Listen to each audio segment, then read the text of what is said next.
Hi കൂട്ടുകാരെ, ഇന്നത്തെ നമ്മുടെ പുതിയൊരു വീഡിയോയിലേക്ക് എല്ലാ കൂട്ടുകാർക്കും സ്വാഗതം. ഇപ്പോൾ എല്ലാവരും സുഖമായിരിക്കുന്നു, എല്ലാവരും വിശേഷങ്ങളൊക്കെ കമൻറ്റ് ഇടണം. ഞങ്ങളിവിടെ സുഖമായിരിക്കുന്നു. അപ്പോൾ രാവിലെ കൂട്ടുകാർ നമുക്ക് കുറച്ച് തുണിയൊക്കെ ഉണ്ട്, അതൊക്കെ ഒന്ന് കഴുകിയിടാമെന്ന് വിചാരിച്ചു. വെയിലൊക്കെ ഉണ്ടല്ലോ, അങ്ങനെ നമ്മൾ കഴുകാമെന്ന് വിചാരിച്ചു. അങ്ങനെ കഴുകുകയാണ് കേട്ടോ. അപ്പം നമുക്കിങ്ങനെ തോട്ടിലിങ്ങനെ വെള്ളം ഉണ്ടായതുകൊണ്ട് നമുക്കതൊരു നല്ല സൗകര്യമാണ്. പിന്നെ എനിക്ക് എന്താ പറയുക, എനിക്കങ്ങനെ ഇഷ്ടമില്ല നമ്മുടെ ഇവിടെ ഇങ്ങനെ വെള്ളം കോരി വെച്ച് തുണി കഴുകുന്നതിനകത്തൊന്നും. വേറെ ഒന്നും കൊണ്ടല്ല കൂട്ടുകാർ, നമ്മുടെ തോട്ടിൽ നമ്മൾ തുണി ഒലച്ച് കഴുകുന്ന പോലെ ആവില്ല. തോട്ടിലും ആറ്റിലും ഒക്കെ തുണി ഒലച്ച് കഴുകുന്ന പോലെ ആവില്ല. നമ്മൾ ബക്കറ്റ് വെള്ളം പിടിച്ച് എത്ര കഴിയാലും അതേപോലെ തന്നെയാണ് വാഷിംഗ് മെഷീനകത്തിലും. അതിൽ കഴിയാലും എനിക്കത് അത്ര കൂടി തൃപ്തി വരില്ല. കാരണം നമ്മൾ മണ്ണിലൊക്കെ ഉള്ള ജോലി, അടുക്കളയിൽ നമ്മൾ അടുപ്പത്ത് ചാരമൊക്കെ അല്ലേ, അല്ല നമ്മളെല്ലാം ഗ്യാസിലൊന്നും അല്ലല്ലോ ഉപയോഗിക്കുന്നത്. അന്നേരം നമ്മുടെ ഡ്രസ്സുകളിൽ അതിൻ്റേതായിട്ടുള്ള ചെളികൾ കാണും. അപ്പം നമ്മളത് എങ്ങനെയാണെന്ന് പറഞ്ഞാൽ നമ്മൾ തല്ലി കഴുകിയാലേ എനിക്കത് വൃത്തിയാകുള്ളൂ കൂട്ടുകാരെ. തല്ലി കഴുകി അതേപോലെ തോട്ടിലൊന്ന് ഒലച്ച് കഴിയുമ്പോൾ ഉണ്ടല്ലോ, ബക്കറ്റിലൊക്കെ നമ്മൾ വെള്ളം പിടിച്ച് വെച്ച് ഒലയ്ക്കുമ്പോൾ ആ ചെളി വെള്ളത്തിൽ തന്നെയാണ് നമ്മൾ ഒലച്ചുകൊണ്ടിരിക്കുന്നത്. അതല്ലാതെ കണ്ട് നമ്മൾ തോട്ടിലാകുമ്പോൾ ആ ചെളി ഇങ്ങനെ അങ്ങ് ഒഴുകി പൊയ്ക്കൊണ്ടിരിക്കുകയാണ്. അന്നേരം അവിടെ നല്ല വെള്ളമാണ്.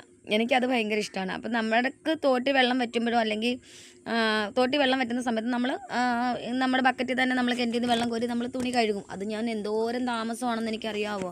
കുറേ ഒലയ്ക്കണം തുണി, കുറേ ഒലച്ചാലേ എനിക്കതൊരു തൃപ്തിയാവുള്ളൂ.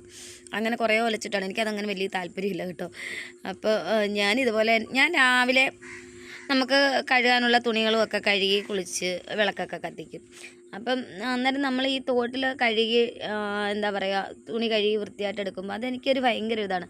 ഇത്രയും ജോലി ഒരു നനയും കുളിയും കഴിഞ്ഞ് കഴിയുമ്പോൾ തന്നെ എൻ്റെ വീട്ടിൽ എനിക്ക് പകുതി പണി തീർന്ന പോലെയാണ്. കൂട്ടുകാർക്ക് അങ്ങനെ തോന്നുന്നുണ്ടോ? അങ്ങനൊരു ഇതാണ്. നമുക്ക് പിന്നെ വീടിനടുത്ത് തോടായതുകൊണ്ട് നമ്മൾ ആ കാര്യത്തിൽ നമ്മൾ രക്ഷപ്പെട്ടു. കാരണം നമുക്ക് അങ്ങോട്ട് പറക്കി തുണിയിട്ട് കഴുകിയിട്ടാണെങ്കിലും നമുക്ക് അടുപ്പിൽ എന്തെങ്കിലും വെച്ചാലും തീ നീക്കാനാണെങ്കിലും എല്ലാം നമുക്ക് സൗകര്യമാണ്. ചില കൂട്ടുകാർക്ക് ഇച്ചിരി ദൂരത്തോട്ട് പോകേണ്ടതായിട്ടുള്ളൊരിതുണ്ട്. നമുക്ക് പിന്നെ ആ ഒരു ബുദ്ധിമുട്ട്. പിന്നെ ഇവിടെ ഇപ്പം ഞാൻ മാത്രമേ ഉള്ളൂ ഇങ്ങനെ. കുഞ്ഞുങ്ങളൊക്കെയാണ് തോട്ടിലാണ്. ഞാൻ പറഞ്ഞല്ലോ, അട്ട ഉണ്ടായതുകൊണ്ട് കുഞ്ഞുങ്ങൾ ആരും തോട്ടിലിറങ്ങില്ല. അവർക്കൊക്കെ പേടിയാണ് അത് കടിക്കുന്ന കാണുമ്പോഴേ കടിക്കും. പക്ഷേ എന്നോട് പിന്നെ അട്ടയ്ക്ക് പ്രശ്നമില്ല. ഞാൻ എപ്പോഴും പറഞ്ഞാൽ അട്ടയ്ക്ക് പോലും എന്നെ വേണ്ട, എന്ത് ചെയ്യാമെന്ന് പറ.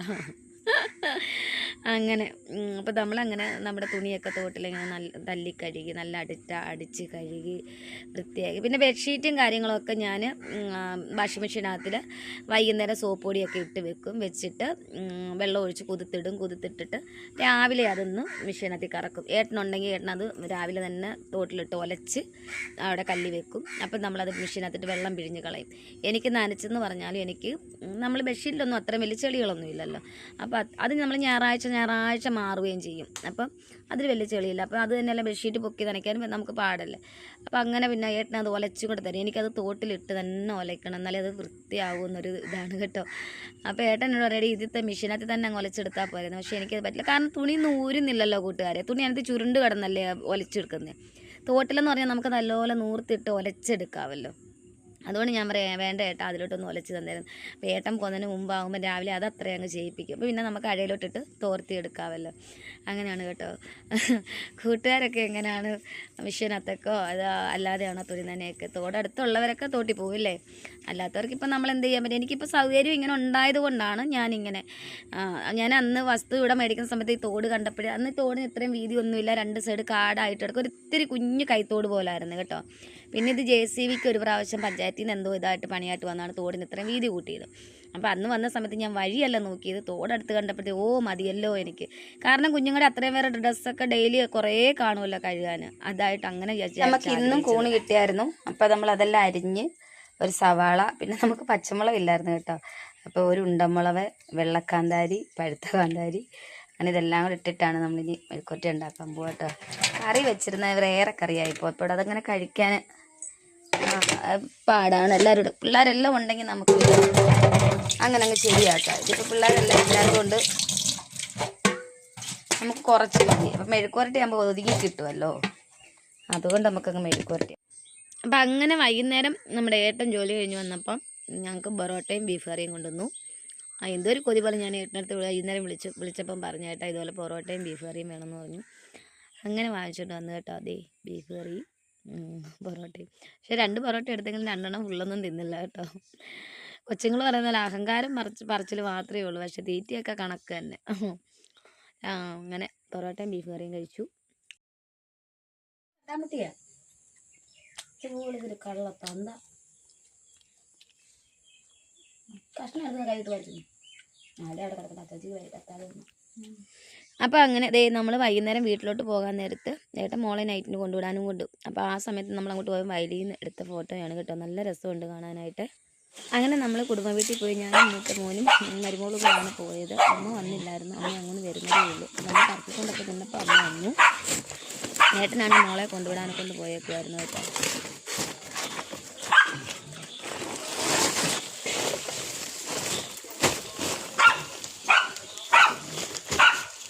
പിടിക്കോ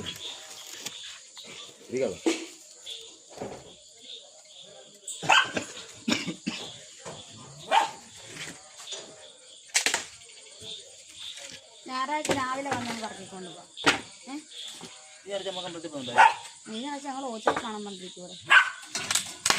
കഴിഞ്ഞ ആഴ്ച പൊന്നു കറക്കറായതുകൊണ്ട്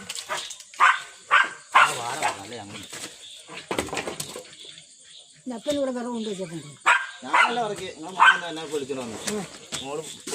അതുകൊണ്ട് കൊച്ചിമരുമോൾ അവളാണ് തീകരിക്കുന്നത്. പിന്നെ ആരോ എന്തോ ഓടിടുന്ന പരിപാടിയേ ഉള്ളെന്ന് വത്സലെ വിളിച്ചൊന്ന് പറയണം.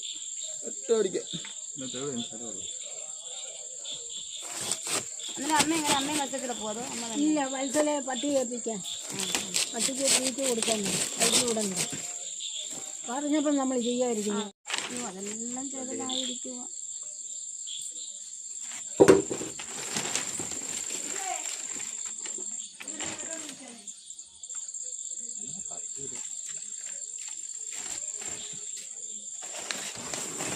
എടുത്ത് വന്നതാണ് അതുപോലെ വെക്കണേ. തള്ള കൊല്ലുവേ. അങ്ങോട്ട് ഇവിടെ വലിക്കട്ടെ. ഇവിടെ വലിക്കണമല്ലോ. എല്ലാം സ്വീകാരം.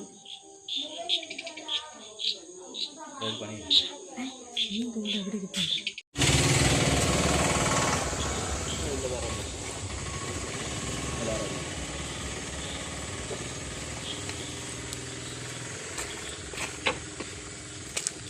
അവന് പറ്റോടെ മാറോ അങ്ങോട്ട്?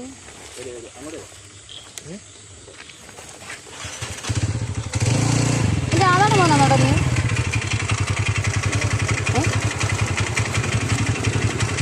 ഇങ്ങനല്ലേ നമ്മുടെ പൊന്നിന് കൊണ്ട് ചൊരണമാണ് പറഞ്ഞ് കൊണ്ട് കൊടുത്തത്.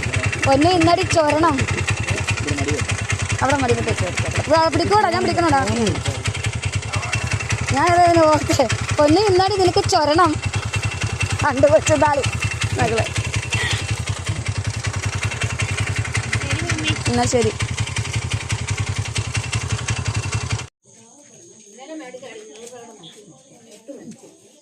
എട്ട് മത്തി 100 രൂപയ്ക്ക് അത്ര മത്തി കിട്ടിയല്ലോ. അങ്ങനെ പിന്നെ നമ്മൾ കുഞ്ഞുങ്ങൾ വിറവും കൊണ്ട് പോയി. ഏട്ടൻ പിന്നെ മോളെ കൊണ്ടുവിട്ടിട്ട് വന്നു. പിന്നെ ഞങ്ങൾ രണ്ടുകൂടെ പോരാന്ന് വിചാരിച്ചു കേട്ടോ. അപ്പോൾ അങ്ങനെ അമ്മയുടെ അടുത്ത് കുറച്ച് നേരം വർത്താനം പറഞ്ഞിട്ടാണ് പിന്നെ നമ്മളിങ്ങോട്ട് പോരാന്ന് വിചാരിച്ചത്.